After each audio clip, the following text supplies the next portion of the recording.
Hello friends, welcome to our channel Learn and Teach with Arun. இந்த வீடியோவில் நம்ம என்ன பார்க்க போறோம்னு சொல்லி பார்த்தீங்கன்னா அட்டாமிக் வெக்டர்ஸ்க்கு உண்டான ஒரு சில எக்ஸாம்பிள் பார்க்க போறோம். அதே போல ஆக்சஸிங் வெக்டர் எலிமெண்ட்ஸ் வந்து எப்படின்னு சொல்லி பார்க்க போறோம். சரிங்களா? அட்டாமிக் வெக்டருக்கு உண்டான எக்ஸாம்பிள்ஸ் வந்து நம்ம இங்க கொடுத்திருக்கோம். இங்க வந்து v1 அப்படிங்கிறது ஒரு இன்டிஜர் வெக்டர், v2ங்கிறது டபுள் வெக்டர். இன்டிஜர் வெக்டர் அப்படினாவே ஒவ்வொரு நம்பருக்கு லாஸ்ட்ல வந்து பார்த்தீங்கன்னா l அப்படிங்கிற அப்பர் கேஸ் லெட்டர் இருக்கணும். சரிங்களா? அப்படி இருந்ததுன்னா அது வந்து இன்டிஜர் வெக்டர் அப்படி சொல்லி நம்ம சொல்லுவோம். அதே போல் v3ங்கிறது காம்ப்ளெக்ஸ் வெக்டர், v4 அப்படிங்கிறது ஸ்ட்ரிங் வெக்டர் அல்லது கேரக்டர் வெக்டர் அப்படின்னு சொல்லி சொல்லுவோம். v5 அப்படிங்கிறது லாஜிக்கல் வெக்டர். ஓகேங்களா? ஸோ இந்த எக்ஸாம்பிள் சொல்லியிருக்கோம் பாருங்க, வெக்டர்ஸ் வந்து நம்ம கிரியேட் பண்ணியிருக்கோம். அதுக்கப்புறம் டைப் ஆஃப் ஃபங்க்ஷன் யூஸ் பண்ணி இந்த v1 v2 v3 v4 v5 type வந்து நம்ம இங்கே பிரிண்ட் பண்ணியிருக்கோம். ஓகேங்களா? ஸோ இதில் v1ல பார்த்தீங்கன்னா எல்லா நம்பருக்கு அப்புறமும் l அப்படிங்கிற அப்பர் கேஸ் லெட்டர் இருக்கு. அந்த l அப்படிங்கிற அப்பர் கேஸ் லெட்டர் எடுத்துட்டோம்னா ஆக்சுவலாக அது வந்து டபுள் டைப்பாக கன்வெர்ட் ஆகிக்கும். சரிங்களா? ஸோ இங்கே v2 அப்படிங்கிறது பார்த்தீங்கன்னா நமக்கு டபுள் டைப் வெக்டர். ஓகேங்களா? v3ங்கிறது complex type vector. Complex number அப்படின்னு எடுத்துட்டீங்கன்னா ரியல் பார்ட் பிளஸ் இமேஜினரி பார்ட்டும் இருக்கும். சரிங்களா? ஸோ இங்கே v3 அப்படிங்கிறது ஒரு காம்ப்ளெக்ஸ் வெக்டர், v4 அப்படிங்கிறது ஒரு கேரக்டர் வெக்டர், கேரக்டர் அல்லது ஸ்ட்ரிங் வெக்டர் அப்படின்னு சொல்லி சொல்லுவோம். சரிங்களா? நம்ம இங்க வந்து பாத்தீங்கன்னா சிங்கிள் கோட்ஸுக்குள்ளாரே நம்ம எழுதலாம். ஓகேங்களா? அதே போல v5 அப்படிங்கிறது லாஜிக்கல் வெக்டர். லாஜிக்கல் வெக்டர் அப்படின்னா இன்னொரு பேர் வந்து பூலியன் வெக்டர்னு சொல்லுவோம். அது வந்து பாத்தீங்கன்னா ட்ரூ அல்லது ஃபால்ஸ் அப்படின்னு மட்டும்தான் இருக்கும். ஸோ இதோட டைப் வந்து நம்ம இங்க பிரிண்ட் பண்ணிருக்கோம் பாருங்க. ரிசல்ட் நமக்கு இந்த மாதிரி கிடைச்சிருக்கு. v1 வந்து integer vector, v2 double vector, v3ங்கிறது காம்ப்ளெக்ஸ் வெக்டர், v4 வந்து கேரக்டர் வெக்டர், அதே போல v5 வந்து லாஜிக்கல் வெக்டர் அப்படின்னு சொல்லி சொல்லியிருப்போம். சரிங்களா? இதே எக்ஸாம்பிள் வந்து நான் ரன் பண்ணி காமிக்கிறேன். ஸோ இதுதான் நம்ம வந்து அந்த எக்ஸாம்பிளில் பார்த்த ஸ்கிரிப்ட். ஓகேங்களா? இதை ரன் பண்ணுறேன். நமக்கு திரும்ப அதே ரிசல்ட் வந்துருக்கு பாருங்க. சரிங்களா? ஈவன் நீங்கள் எங்கே பார்த்தாலும் நமக்கு தெரியும், v1ங்கிறது இன்டிஜர் வெக்டர், v2ங்கிறது நம்பர் அல்லது நியூமரிக் வெக்டர், அதான் டபுள் வெக்டர் அது. சரிங்களா? அதான் இங்கே நமக்கு டைப் ஆஃப் v2 அப்படின்னு சொல்லி போடும்போது டபுள் அப்படின்னு சொல்லி கிடைச்சிருக்கு. ஓகேங்களா? v3 காம்ப்ளெக்ஸ் வெக்டர், v4 வந்து character vector, v5 logical vector. ஒவ்வொரு வெக்டருடைய சைஸும் வந்து நம்ம இங்கே தெரிஞ்சுக்கலாம். சரிங்களா? சைஸ் வந்து இண்டெக்ஸில் சொல்லியிருப்பாங்க. அடுத்தது ஆக்சஸிங் வெக்டர் எலிமெண்ட்ஸ். வெக்டரில் இருக்கக்கூடிய டேட்டா எலிமெண்ட்ஸ் வந்து நம்ம எப்படி அக்சஸ் பண்ணலாம் அப்படின்னு சொல்லி பார்க்கலாம். சரிங்களா? யூஸ்வலாக வந்து டேட்டா எலிமெண்ட்ஸ் வந்து நம்ம அக்சஸ் பண்ணோம் அப்படின்னா அதில் இருக்கிற இண்டெக்ஸ் பொசிஷனை வச்சு தான் நம்ம அக்சஸ் பண்ணுவோம். ஓகேங்களா? மற்ற லாங்குவேஜில் இருக்க மாதிரி இல்லாமல் ஆர் லாங்குவேஜை பொறுத்த வரைக்கும் இண்டெக்ஸ் பொசிஷன் வந்து 1லேருந்து தான் ஸ்டார்ட் ஆகும். சரிங்களா? மற்ற லாங்குவேஜ் இருக்கு இல்லையா, C++, ஜாவா, இந்த மாதிரி சில லாங்குவேஜஸ்ல பார்த்தீங்கன்னா இண்டெக்ஸ் பொசிஷன் வந்து 0லேருந்து ஸ்டார்ட் ஆகும். ஆனால் ஆர் லாங்குவேஜை பொறுத்த வரைக்கும் இண்டெக்ஸ் பொசிஷன் வந்து 1லேருந்து தான் ஸ்டார்ட் ஆகும். சரிங்களா? ஸோ ஒரு வெக்டரை நம்ம அக்சஸ் பண்ணோம் அப்படின்னா அந்த வெக்டரோட நேம் ஸ்கொயர் பிராக்கெட்டுக்குள்ளார இண்டெக்ஸ் பொசிஷன் வந்து நம்ம சொல்லலாம். சரிங்களா? இங்கே இண்டெக்ஸ் பொசிஷன் அப்படிங்கிறது இன்டிஜர் நம்பர். சரிங்களா? அதனால வந்து இதை இண்டெக்ஸிங் பை இன்டிஜர் வெக்டர் அப்படின்னு சொல்லி சொல்லணும். சரிங்களா? இந்த n அப்படிங்கிற வெக்டர்ல இருந்து ஒரு 4th டேட்டா எலிமெண்ட் வந்து நம்ம அக்சஸ் பண்ணோம் அப்படின்னா எப்படி எழுதலாம்னா n(4) அப்படின்னு சொல்லி எழுதலாம். சரிங்களா? ஸோ n-ங்கிறது நேம் ஆஃப் த வெக்டர், 4ங்கிறது இண்டெக்ஸ் பொசிஷன். அதாவது 4th இண்டெக்ஸில் என்ன டேட்டா எலிமெண்ட் இருக்கோ அதை நம்ம ஆக்சஸ் பண்ணுறோம் அப்படின்னு சொல்லி அர்த்தம். அதான் நம்ம இங்கே சொல்லியிருப்போம் பாருங்க, பிரிண்ட் n(4) அப்படின்னு சொல்லி சொல்லியிருப்போம். ஸோ இந்த n அப்படிங்கிற வெக்டர்லேருந்து 4th எலிமெண்ட்டை பிரிண்ட் பண்ணியிருப்போம். ஸோ 4th எலிமெண்ட் வந்து 1 2 3 4, 4th எலிமெண்ட் வந்து 5 அப்படின்னு சொல்லி நமக்கு கிடைச்சிருக்கும். சரிங்களா? இந்த பிரிண்ட் ஸ்டேட்மெண்ட்ல பார்த்தீங்கன்னா n(10) கொடுத்துருப்போம். ஆக்சுவலாக இந்த n அப்படிங்கிற வெக்டர்ல வந்து டோட்டலாக 8 எலிமெண்ட்ஸ் தான் இருக்கு. நம்ம n(10) கொடுத்தா என்ன வருது பாருங்க, நாட் அவைலபிள் அப்படின்னு சொல்லி வருது. சரிங்களா? அதே போல பிரிண்ட் n(1) சொல்லி கொடுத்துருக்கோம். n(1) அப்படின்னா நமக்கு 8 வரும். ஓகேங்களா? ஸோ இங்கே பார்த்தீங்கன்னா வெக்டர் ஸ்லைசிங் பண்ணியிருப்போம். ஸோ n அப்படிங்கிற ஒரு வெக்டர்லேருந்து செகண்ட் இண்டெக்ஸ் பொசிஷன்லேருந்து 5 இண்டெக்ஸ் பொசிஷன் வரைக்கும் உள்ள டேட்டா எலிமெண்ட்ஸ் வந்து நமக்கு வேணும் அப்படின்னா இந்த மாதிரி எழுதலாம். சரிங்களா? ஸோ இந்த எக்ஸாம்பிள் பார்த்தீங்கன்னா தெரியும், பிரிண்ட் n(2:5) அப்படின்னு சொல்லியிருக்கோம். ஸோ அப்போ n அப்படிங்கிற வெக்டர்லேருந்து 2வது எலிமெண்ட்லேருந்து 5th எலிமெண்ட் வரைக்கும் நமக்கு ஒரு வெக்டர் ஸ்லைஸ் வந்து கிடைக்கும். சரிங்களா? இது ஜஸ்ட் பிரிண்ட் தான் பண்ணியிருக்கோம். சரிங்களா? அப்போ 2 to 5 அப்படின்னா 3 7 5 9 இது வரைக்கும் கிடைக்கும் நமக்கு. சரிங்களா? அதான் நமக்கு இங்கே ரிசல்ட்டாக கிடைச்சிருக்கு. அதே போல் 2 to 10 அப்படின்னு சொல்லும்போது இங்கே 8 எலிமெண்ட்ஸ் தான் இருக்குது ஆக்சுவலாக. ஸோ 2 to 10 3லேருந்து நமக்கு 15 வரைக்கும், அதுக்கப்புறம் 2 நாட் அவைலபிள் அப்படின்னு சொல்லி கிடைச்சிருக்கும். சரிங்களா? 9th பொசிஷன் 10th பொசிஷனில் எந்த டேட்டா எலிமெண்ட்டும் இல்லை, அதனால நமக்கு வந்து நாட் அவைலபிள் அப்படின்னு சொல்லி கிடைச்சிருக்கும். ஓகேங்களா? ஸோ இது வந்து பார்த்தீங்கன்னா வெக்டர் ஸ்லைசிங் அப்படின்னு சொல்லி சொல்லுவோம். n(1:8) அப்படின்னு சொல்லி கொடுத்தோம் அப்படின்னு வச்சுப்போம். ஸோ அது வந்து இதில் இருக்க எல்லா டேட்டா எலிமெண்ட்ஸும் அப்படியே பிரிண்ட் பண்ணியிருக்கும். சரிங்களா? ஸோ இது வந்து வெக்டர் ஸ்லைசிங் அப்படின்னு சொல்லி பேர். ஓகேங்களா? இங்கே வந்து பார்த்தீங்கன்னா இன்டிஜர் இண்டெக்ஸ் பொசிஷனை தான் நம்ம யூஸ் பண்ணுறோம். இதுதான் வெக்டர் ஸ்லைசிங் அப்படின்னு சொல்லி சொல்லுவோம். அதே போல் ஒரு வெக்டரில் இருக்கக்கூடிய டேட்டா எலிமெண்ட்டை மாடிஃபை பண்ணணும்னு வச்சுப்போம். இந்த மாதிரி எழுதலாம். சரிங்களா? சரி, நான் வந்து 5th எலிமெண்ட் இருக்கு இல்லையா, 5th எலிமெண்ட் வந்து 100ன்னு மாற்றணும். ஸோ அப்போ எப்படி எழுதலாம்னா n அப்படிங்கிறது name of the vector, index position 5ல் வந்து 100 அப்படிங்கிற டேட்டா எலிமெண்ட்டை அசைன் பண்ண அப்படின்னு அர்த்தம். சரிங்களா? நம்ம என்ன பண்ணியிருக்கோம் பாருங்கள், n(5) = 100 பண்ணியிருக்கோம். பண்ணதுக்கப்புறம் பிரிண்ட் n கொடுத்தோம்னா நமக்கு என்ன ரிசல்ட் வந்திருக்கு பாருங்கள், 5க்கு அப்புறமா 100 அப்படின்னு சொல்லி வந்திருக்கு. அதாவது 9 இருக்க வேண்டிய இடத்துல 100 அப்படின்னு சொல்லி நம்ம மாடிஃபை பண்ணியிருக்கோம். ஸோ 9க்கு பதிலாக 100 அப்படின்னு சொல்லி அப்டேட் பண்ணியிருக்கோம். ஓகேங்களா? ஸோ அதுதான் வந்து பிரிண்ட்டு. அதே போல் ஒரு டேட்டா எலிமெண்ட் வந்து வெக்டர்லேருந்து ரிமூவ் பண்ணணும் அப்படின்னா நம்ம இந்த மாதிரி யூஸ் பண்ணலாம். சரி, ஃபார் எக்ஸாம்பிள் வந்து remove one element which is in the 4th index position.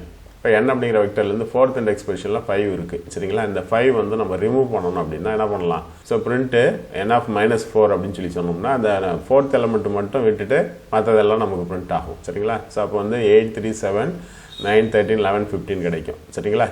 இதுதான் அதோடைய ரிசல்ட். ஓகேங்களா? அதே நம்ம அந்த வெக்டர்லேயே ஆல்டர் பண்ணோம் அப்படின்னா இந்த மாதிரி எழுதலாம். சரிங்களா? n = C of n(-4) அப்படின்னு சொல்லி சொன்னோம்னா இந்த ஸ்டேட்மெண்ட்டு ரன் பண்ணதுக்கப்புறம் நமக்கு என்ன கிடைக்கும், n அப்படிங்கிற வெக்டர்லேருந்து அந்த 4th எலமெண்ட்டு ஃபுல்லாகவே ரிமூவ் ஆகிருக்கும். சரிங்களா? அது ஸோ இந்த எக்ஸாம்பிள் வந்து நம்ம ஜஸ்ட்டு பிரிண்ட் மட்டும் பண்ணி காமிக்கிறோம், 4th எலமெண்ட் இல்லாமல் பிரிண்ட் பண்ணி காமிக்கிறோம். ஆனால் இங்கே வந்து பார்த்தீங்க அப்படின்னா 4th எலமெண்ட்டை பர்மனெண்ட்டாக ரிமூவ் பண்ணியிருக்கோம். சரிங்களா? n = C of n(-4) அப்படின்னா 4th இண்டெக்ஸில் என்ன டேட்டா எலிமெண்ட் இருக்கோ அதை அப்படியே ரிமூவ் பண்ணிடும் n அப்படிங்கிற வெக்டர்லேருந்து. ஓகேங்களா? அது ஒரு என்டையர் வெக்டர் டெலிட் பண்ணோம்னா எப்படி பண்ணலாம்? ஸோ நல் ஆப்ஜெக்ட் யூஸ் பண்ணலாம். சரிங்களா? n = null அப்படின்னு சொல்லி பண்ணோம்னா n அப்படிங்கிற வெக்டரை நல் வெக்டராக ஆக்கிடும். சரிங்களா? ஸோ இதுக்கப்புறம் n பிரிண்ட் பண்ணிங்கன்னா அதில் எந்த டேட்டா எலிமெண்ட்டும் இருக்காது. ஓகேங்களா? ஸோ அதான் இங்கே சொல்லியிருப்போம், n வந்து நல் பண்ணிவிட்டு அதுக்கப்புறம் பிரிண்ட் என்னன்னு சொல்லி சொன்னோம்னா ரிசல்ட் வந்து நமக்கு நல் அப்படின்னு சொல்லி கிடச்சிருக்கு. ஓகேங்களா? அதே போல் ஒரு டேட்டா எலிமெண்ட் வந்து நம்ம ஆட் பண்ணலாம். n அப்படிங்கிற வெக்டரில் 25 அப்படிங்கிற டேட்டா எலிமெண்ட்டை வந்து நம்ம ஆட் பண்ணோம் அப்படின்னா C of n(-25) அப்படின்னு சொல்லி சொல்லலாம். இது வந்து பார்த்தீங்கன்னா ஆக்சுவலாக கம்பைன் த வெக்டர் அப்படின்னு சொல்லி ஏற்கனவே ஒரு தடவை சொல்லியிருப்போம். சரிங்களா? ஸோ 2 வெக்டரை கம்பைன் பண்ணி ஒரே வெக்டராக எடுக்கிறது. சரிங்களா? அதே போல் தான் வந்து இங்கே வந்து பார்த்தீங்கன்னா so n = C of n(-25) அப்படின்னா n அப்படிங்கிற வெக்டர் கூட 25 அப்படிங்கிற டேட்டா எலிமெண்ட்டை ஆட் பண்ணுறோம். அடுத்து எண்டில் ஆட் ஆகும். சரிங்களா? அது வந்து பார்த்தீங்கன்னா வெக்டர் கம்பைன் பண்ணுற மாதிரி நமக்கு ரிசல்ட் கிடைக்கும். சரிங்களா? இதுக்கப்புறம் என்ன பிரிண்ட் பண்ணீங்க அப்படின்னா 15க்கு அப்புறம் 25 அப்படின்னு சொல்லி நமக்கு கிடைச்சிருக்கும். ஓகேங்களா?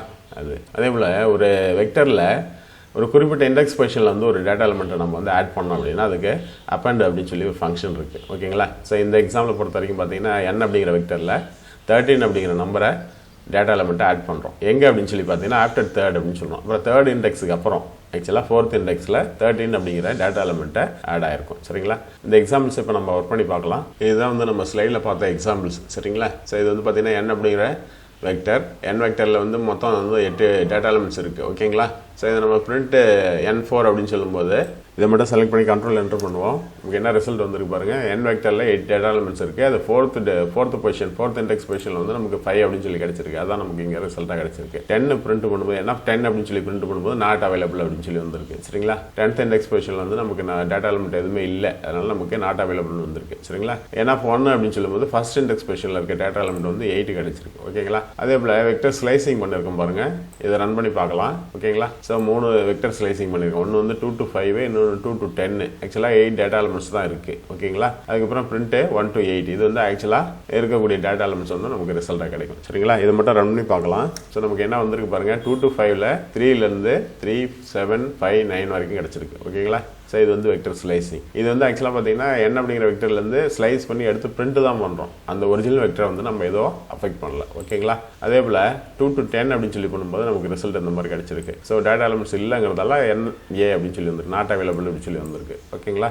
1 to 8 போது ஆக்சுவலாக அதில் இருக்கக்கூடிய டேட்டா எலிமெண்ட்ஸ் வந்து நமக்கு பிரிண்ட் ஆயிருக்கு. ஓகேங்களா? ஸோ அதுபோல் ஒரு 5th இண்டெக்ஸ் பொசிஷனில் இருக்கக்கூடிய டேட்டா வந்து நம்ம 100ன்னு மாற்றணும்னு வச்சுப்போம். ஸோ n அப்படிங்கிற வெக்டரில் 5th இண்டெக்ஸ் பொசிஷனில் 9 அப்படிங்கிற வேல்யூ இருக்குது. ஓகேங்களா?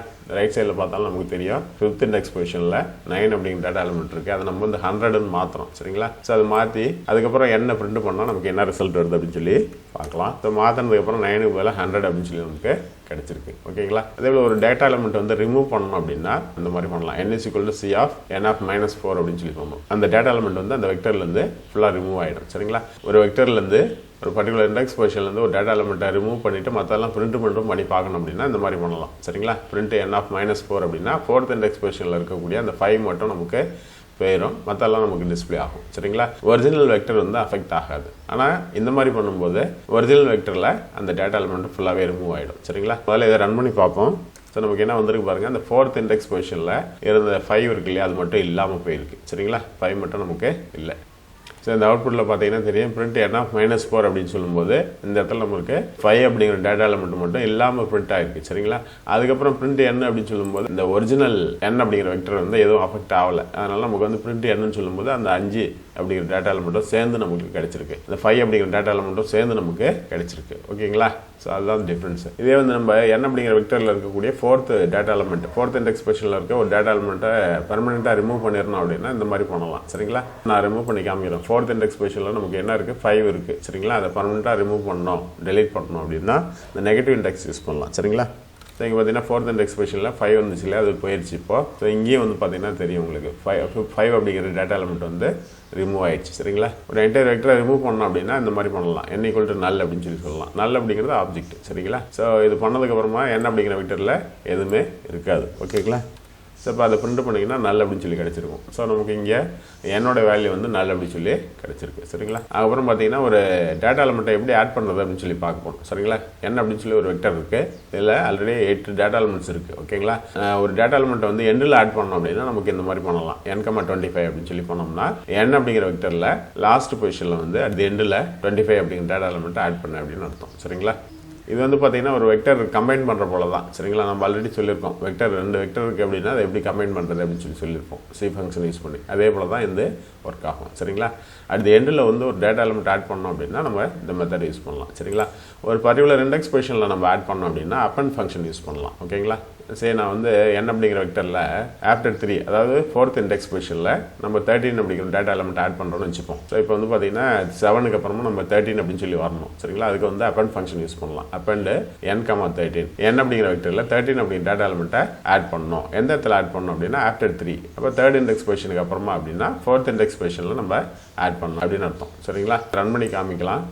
நமக்கு என்ன வந்திருக்கு பாருங்க, ஃபோர்த் இண்டெக்ஸ் பொசிஷனில் 13 அப்படிங்கிற ஒரு நம்பர் வந்து ஆட் ஆயிருக்கு. ஓகேங்களா. ஸோ இது வந்து பார்த்தீங்கன்னா ஒரு பர்டிகுலர் இண்டெக்ஸ் பொசிஷனில் ஒரு டேட்டா எலிமெண்ட்டை வந்து எப்படி ஆட் பண்ணுறது ஒரு வெக்டரில் அப்படின்றதுக்குண்டான ஒரு எக்ஸாம்பிள். ஓகேங்களா. நமக்கு சேம் ரிசல்ட் வந்து இங்கேயும் ரிஃப்ளெக்ட் ஆகிருக்கும் பாருங்க சரிங்களா. ஸோ இது எல்லாமே வந்து பார்த்தீங்க அப்படின்னா இண்டெக்ஸ் பொசிஷன் அதாவது இண்டிஜர் இண்டெக்ஸ் பொசிஷன் யூஸ் பண்ணி நம்ம வெக்டர் எலிமெண்ட்ஸ் வந்து அக்சஸ் பண்ணுறதுக்குண்டான மெத்தட். இதுதான் நம்ம என்ன சொல்லுவோம் அப்படின்னா இண்டெக்ஸிங் பை இண்டிஜர் வெக்டர் அப்படி கூட சொல்லுவோம் சரிங்களா. அடுத்தது இண்டெக்ஸிங் பை லாஜிக்கல் வெக்டர் அப்படின்னு சொல்லி. ஸோ இங்கே வந்து பார்த்தீங்கன்னா n அப்படின்னு சொல்லி ஒரு வெக்டர் இருக்குது. இந்த வெக்டரில் 8 டேட்டா எலிமெண்ட்ஸ் இருக்குது. அதே போல் n1 அப்படின்னு சொல்லி ஒரு வெக்டர் இருக்குது. இந்த வெக்டர்லையும் பார்த்தீங்கன்னா 8 டேட்டா எலிமெண்ட்ஸ் இருக்குது. ஓகேங்களா.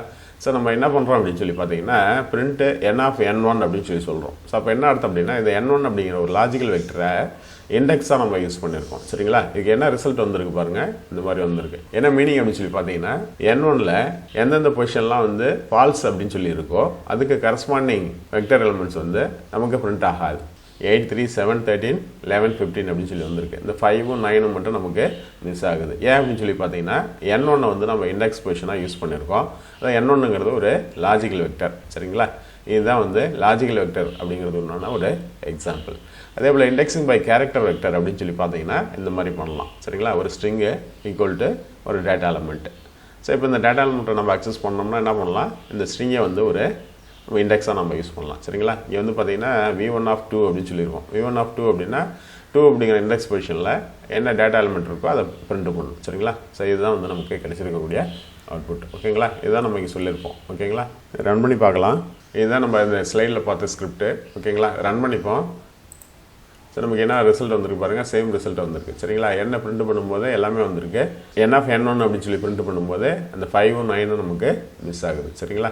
ஸோ இதே நான் வந்து இதை ட்ரூன்னு மாத்திரம்னு வச்சுப்போம். இப்போ நான் ரன் பண்ணுறேன்னா என்ன ரிசல்ட் வரணும், 5 வந்து பிரிண்ட் ஆகணும் சரிங்களா. ஃபோர்த் இண்டெக்ஸ் பொசிஷனில் ட்ரூன்னு சொல்லி வச்சுருக்கோம். அப்போ ஃபோர்த் இண்டெக்ஸ் பொசிஷனில் n இருக்கக்கூடிய டேட்டா எலிமெண்ட் வந்து 5 நமக்கு பிரிண்ட் ஆகணும். அதாவது பிரிண்ட் n ஆஃப் n1 அப்படின்னு சொல்லி பண்ணும்போது நமக்கு 5ம் சேர்ந்து பிரிண்ட் ஆகணும் சரிங்களா. ரன் பண்ணுவோம். ஸோ நமக்கு என்ன வந்திருக்கு பாருங்கள், இப்போ 5ம் சேர்ந்து பிரிண்ட் ஆகிருக்கு. ஓகேங்களா. அது ஸோ அதே போல் இந்த 2 அப்படிங்கிற ஒரு கேரக்டர் இண்டெக்ஸ் யூஸ் பண்ணி பிரிண்ட் பண்ணோம் அப்படின்னா 2 அப்படிங்கிற நம்பர் வந்து நமக்கு ரிசல்ட்டாக கிடச்சிருக்கு. ஓகேங்களா. சரி நான் வந்து இது 2க்கு பதிலாக 3ன்னு சொல்லி பண்ணுறோன்னு வச்சுப்போம். என்ன ரிசல்ட் வருது அப்படின்னு சொல்லி பார்க்கலாம் சரிங்களா. ஸோ 3க்கு பதிலாக 3 அப்படின்னு சொல்லி வருது சரிங்களா. ஸோ தேர்ட் இண்டெக்ஸ் பொசிஷனில் நமக்கு 3 இருக்கிறதால 3 அப்படின்னு சொல்லி நமக்கு ரிசல்ட் கிடச்சிருக்கு. ஓகேங்களா. இதே வந்து நம்ம இந்த n1 n2 இருக்கு இல்லையா, இது ரெண்டுலேயும் வந்து equal number of data elements இல்லைன்னு வச்சுப்போம். சரி, நான் வந்து இங்கே இன்னொரு டேட்டா எலிமெண்ட் ஆட் பண்ணிக்கிறேன்னு வச்சுப்போம். ஸோ இங்கே வந்து பார்த்தீங்கன்னா 9 டேட்டா எலிமெண்ட்ஸ் இருக்குது Nல. N1ல வந்து 8 டேட்டா எலிமெண்ட்ஸ் தான் இருக்குது. சரிங்களா? இப்போ வந்து நான் இதை பிரிண்ட் பண்ணால் என்ன ஆகுதுன்னு சொல்லி பார்க்கலாம். சரிங்களா? இது வரைக்கும் செலக்ட் பண்ணி ரன் பண்ணி பார்க்கலாம். ஓகேங்களா? ஸோ என்ன வந்திருக்கு பாருங்கள், 8 டேட்டா எலிமெண்ட்ஸ் வரைக்கும் என்ன இருக்கோ அது அப்படியே நமக்கு ரிசல்ட்டாக கிடச்சிருக்கு. சரிங்களா? ஸோ இங்கே 9 அப்படிங்கிற டேட்டா எலிமெண்ட் மட்டும் மிஸ் ஆகுது. ஏன் அப்படின்னா அந்த பர்டிகுலர் பொசிஷனில் வந்து நமக்கு லாஜிக்கல் வேல்யூ ஃபால்ஸ் அப்படின்னு சொல்லி வருது. சரிங்களா? ஸோ இது வந்து பார்த்தீங்கன்னா equal number of data elements வந்து 2 வெக்டர்லேயும் இல்லை அப்படின்னா என்ன நடக்குது அப்படிங்கிறதுக்கு உண்டான ஒரு எக்ஸாம்பிள். ஓகேங்களா? அடுத்தது பில்டின் ஃபங்க்ஷன்ஸ் ஆன் வெக்டர்ஸ். நிறைய பில்டின் ஃபங்க்ஷன்ஸ் இருக்குது. நம்ம ஃபங்க்ஷன்ஸ் பில்டின் ஃபங்க்ஷன்ஸ் பார்க்கும்போது அதை பற்றி டீட்டெயிலாக பார்க்கலாம். ஸோ இங்கே வந்து பார்த்தீங்கன்னா ஒரு சில பில்டின் ஃபங்க்ஷன்ஸ் வந்து நம்ம வெக்டரில் அப்ளை பண்ணி என்ன ரிசல்ட் வருது அப்படின்னு சொல்லி பார்த்துருப்போம். சரிங்களா? சார்ட் அப்படின்னு சொல்லி ஒரு ஃபங்க்ஷன் இருக்குது. சார்ட் ஃபங்க்ஷன் எதுக்கு யூஸ் ஆகுதுன்னு சொல்லி பார்த்தீங்கன்னா ஒரு வெக்டரில் இருக்க டேட்டா எலிமெண்ட்ஸை சார்ட்டிங் பண்ணி நமக்கு கொடுக்கும். சரிங்களா? சரி, இந்த எக்ஸாம்பிள் பாருங்கள், V1 V2 2 வெக்டர்ஸ் இருக்குது. V1 அப்படிங்கிறது டபுள் வெக்டர், V2ங்கிறது ஒரு கேரக்டர் வெக்டர். சரிங்களா? V2 அப்படிங்கிற வெக்டரை சார்ட்டிங் பண்ணி ரிசல்ட்டை வந்து V3க்கு அசைன் பண்ணியிருக்கோம். V3 அப்படிங்கிற வெக்டரை பிரிண்ட் பண்ணியிருக்கோம். சரிங்களா? ஸோ ஃபர்ஸ்ட் பிரிண்ட் ஸ்டேட்மெண்ட்டுடைய ரிசல்ட் நமக்கு என்ன வந்திருக்கு பாருங்க, அருண் இஸ் கிங் அப்படின்னு சொல்லி வந்திருக்கு. இங்கே வந்து பார்த்தீங்கன்னா டேட்டா எலிமெண்ட்ஸ் வந்து எப்படி இருக்கு, இங்கே சார்ட்டிங் பண்ணதுக்கு முன்னாடி எப்படி இருக்கு அப்படின்னு சொல்லி பார்த்துக்கோங்க. அதே போல் சார்ட்டிங் V1 அதை பிரிண்ட் பண்ணால் என்ன வந்திருக்கு பாருங்க, இந்த மாதிரி டேட்டா எலிமெண்ட்ஸ் இருக்கு. அதை நம்ம பிரிண்ட் பண்ணும்போது 2, 8, 10, 15, 21, 25 இன்க்ரீசிங் ஆர்டரில் நமக்கு சார்ட் ஆகிட்டு வந்திருக்கு. ஓகேங்களா? அதே நம்ம டிக்ரீசிங் ஆர்டரில் சார்ட்டிங் வேணும் அப்படின்னா நம்ம இந்த மாதிரி பண்ணலாம். டிக்ரீசிங் ஈக்குவல் டு ட்ரூ அப்படின்னு சொல்லி அசைன் பண்ணோம் அப்படின்னா டிக்ரீசிங் ஆர்டரில் பிரிண்ட் ஆகும். சரிங்களா? V1 வந்து டிக்ரீசிங் ஆர்டரில் பிரிண்ட் பண்ணால் என்ன வந்திருக்கு, இங்கே வந்துருக்கு பாருங்க, டிக்ரீசிங் ஆர்டரில் பிரிண்ட் ஆயிருக்கு. ஓகேங்களா? அதே போல் டிக்ரீசிங் ஆர்டரில் ஒரு கேரக்டர் வெக்டரை பிரிண்ட் பண்ணால், இந்த V2ங்கிறது கேரக்டர் வெக்டர் இல்லையா, அதை பிரிண்ட் பண்ணால் என்ன வந்திருக்கு. சரிங்களா? ஸோ கிங் இஸ் அருண் அப்படின்னு சொல்லி வந்திருக்கு. அடுத்தது மின் ஃபங்க்ஷன், மினிமம் ஃபங்க்ஷன். V1ல் இருக்கக்கூடிய மினிமம் வேல்யூ என்னவோ அதை பிரிண்ட் பண்ணணும். அதே போல் V2ங்கிற வெக்டரில் இருக்கக்கூடிய மினிமம் வேல்யூ என்னவோ அதை பிரிண்ட் பண்ணியிருக்கோம். ஸோ V1ல் 2 அப்படின்ற டேட்டா எலிமெண்ட் இருக்குது. V2ல் அருண் அப்படிங்கிற ஒரு டேட்டா எலிமெண்ட் வந்து மினிமம் அப்படின்னு சொல்லி வந்திருக்கு. அதே போல் maximum of V1, maximum of V2 அப்படிங்கிறது, மேக்ஸிமம் ஆஃப் V1 வந்து 25, மேக்ஸிமம் ஆஃப் V2 வந்து கிங் அப்படின்னு சொல்லி வந்திருக்கு. சரிங்களா? அதுக்கப்புறம் square root function. Square root function வந்து பார்த்தீங்கன்னா இதில் இருக்க டேட்டா எலிமெண்ட்ஸ் எல்லாத்துக்கும் உண்டான ஸ்கொயர் ரூட் வேல்யூ வந்து நமக்கு ரிசல்ட்டாக கிடைச்சிருக்கும். சரிங்களா? ஸ்கொயர் ரூட் ஆஃப் V1 அப்படின்னு சொல்லி பண்ணும்போது square root of 15, square root of 10, square root of 2 இப்படி நமக்கு ரிசல்ட் கிடைச்சிருக்கும். சரிங்களா? அதே போல் ஸ்கொயர் ரூட் ஆஃப் V2 அப்படின்னு சொல்லி நம்ம பண்ண முடியாது. சரிங்களா? ஏன் அப்படின்னா அது வந்து கேரக்டர் வெக்டர். ஓகேங்களா? ரன் பண்ணி பார்க்கலாம். சார் நமக்கு V1 V2 டேட்டா எலிமெண்ட்ஸ் என்ன இருக்குது அப்படின்னு சொல்லி பாருங்கள். ரன் பண்ணி பார்க்கலாம்.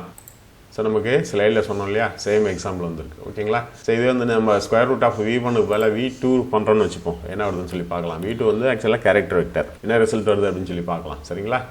என்ன வந்திருக்கு பாருங்கள், நான் numeric argument to mathematical function அப்படின்னு சொல்லி வந்திருக்கு. ஸோ இங்கே ஸ்கொயர் ரூட் அப்படிங்கிறது மேத்தமெட்டிக்கல் ஃபங்க்ஷன். அதில் வந்து பார்த்தீங்கன்னா நான் நியூமரிக் டேட்டா எலிமெண்ட் வந்து சப்ளை பண்ணக்கூடாது அப்படின்னு அர்த்தம். சரிங்களா? ஸோ இது மாதிரி நிறைய பில்டின் ஃபங்க்ஷன்ஸ் இருக்குது. சரிங்களா? ஸோ இது வந்து பில்டின் ஃபங்க்ஷன்ஸ் வந்து எப்படி வெக்டரில் வந்து அப்ளை பண்ணுறது அப்படிங்கிறது உண்டான சில எக்ஸாம்பிள்ஸ். தேங்க்ஸ் ஃபார் வாட்சிங்.